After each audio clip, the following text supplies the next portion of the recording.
Taurus, the bullish monster machine with an eye on the top spot.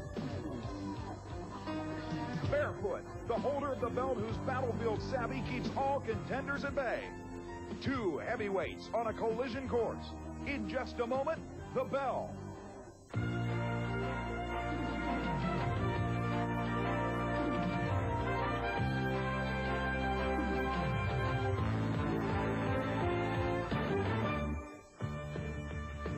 Hi, everybody. I'm Greg Kempner here at the Centrum in Worcester, Massachusetts, where the biggest battle of monsters since King Kong took on Godzilla is about to take place. The defending monster truck world champion, Fred Schaefer's Barefoot, is about to battle the man who finished #2 in the world last year, Jack Willman in Taurus, heading an all-star field of killers. Hello, everyone. I'm Chris Chapman at the Capitol Center in Landover, Maryland, where assembled is an impressive field of modified four-wheel drive pulling trucks in a battle where every inch counts. Howard Lewis, the crafty veteran, in his high roller takes on Gene Fanning Jr.'s super power puller, Gone AWOL.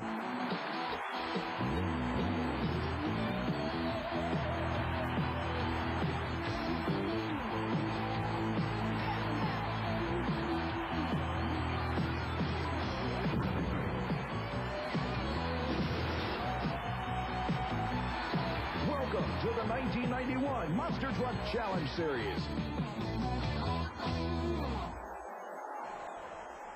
Easily one of the most incredible lineups of monster machines ever. Bigfoot, Barefoot, Gravedigger, Taurus, First Blood. Even world champion Fred Schaefer can't believe the lineup here in Worcester. This is one of the toughest races here that I've ever seen. This amount of fast trucks here, like you said, Bigfoot, Gravedigger, Taurus, and some of the other ones here are all real fast trucks. We got a short track here. I think this is really going to be a close race. The video on the line is going to be real important here because of all these fast trucks. It's going to be within inches, feet or inches, no doubt. When Fred Schaefer talks about the video on the line, he's talking about our instant replay cameras determining a winner in what he thinks may be the closest race of the season. We now move to qualifying with 8 available positions. Against the clock, each driver on solo runs started off with Rob Fuchs, the Woodstock, Illinois racer who was voted 1989 Rookie of the Year in the First Blood Ford. Incredible ride for Fuchs in the First Blood machine.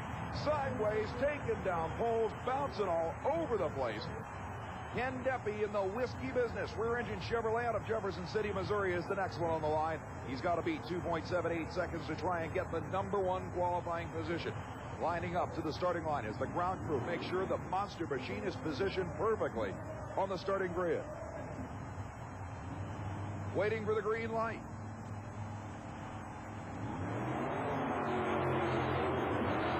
Deppy also bouncing all over the place. An extremely rough course with some surprises in store for any driver near the finish line. Deppy will take the whiskey business Chevrolet back to the pit area, knowing full well that he is running right with the current qualifying leader. In the meantime, Mike Wine and the Jersey Outlaw Ford pulls to the starting grid. The Super Winch sponsored machine has to go better than 2.78 seconds to try and out-qualify the Ford currently on the pole, Rob Fuchs in First Blood. As you can see in the far lane, running right after the silver and gray Ford product, will be probably one of the most popular machines in the history of monster truck. A great starting line launch. The elapsed time, though, 2.75 seconds, gives him the pole. And believe it or not, the machine up next has to rate as Mike Wine's biggest rival. We'll argue and fight. I mean, we'll scratch each other's eyes out, and I hate Dennis Anderson to death when we're racing. Well, as far as Mike Wine goes, for one thing, he's kind of got a big mouth when we get ready to race. He's always dogging my truck, but a lot of times he puts his foot in his mouth because he knows better. He knows the Gravedigger can put him down.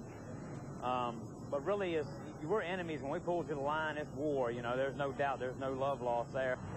Strong words from a strong driver. And believe me when I tell you that this may well be the most popular monster truck in the history of the category. Dennis Anderson out of Kill Devil Hills, North Carolina, in the 1950 Chevy sedan delivery known as the Gravedigger. Obviously, Anderson's primary objective is to at least out-qualify Mike Wine in the Jersey Outlaw. More importantly, qualify #1 for the entire field. The rear-engine supercharged Chevy ready to lead the line. He's got to run quicker than 2.75 seconds.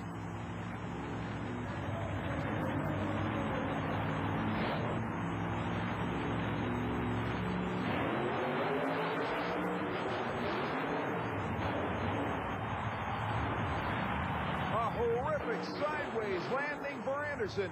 But the crowd seems to believe that may well be good enough for number one qualifier. A picture-perfect launch, carrying the front wheels right to the crush cars. Then that rough, bouncing landing, but the elapsed time, 2.28 seconds. Number one by nearly a half a second for Dennis Anderson, and the crowd loves it. So with qualifying only half complete, here's how it stands. Dennis Anderson, number one at 2.28 seconds. The number two qualifier at 2:75. Mike Wine in the Jersey Outlaw. First Blood and Rob Fuchs third, and Whiskey Business fourth. But even world champ Fred Schaefer says the best is yet to come. Is there one driver in particular that you will really give 110% for? Well, yeah, that would be Bigfoot and Taurus. Those are the guys. Of course, Gravedigger's right in there too. So really, you got to be right on the light and with all three of those guys, because there's no room for error there. When we return, Gravedigger's work is far from over, as the best are yet to come. Bigfoot, the incredible blue Ford, Taurus, and world champion Barefoot, plus championship truck pulling. Stay with us.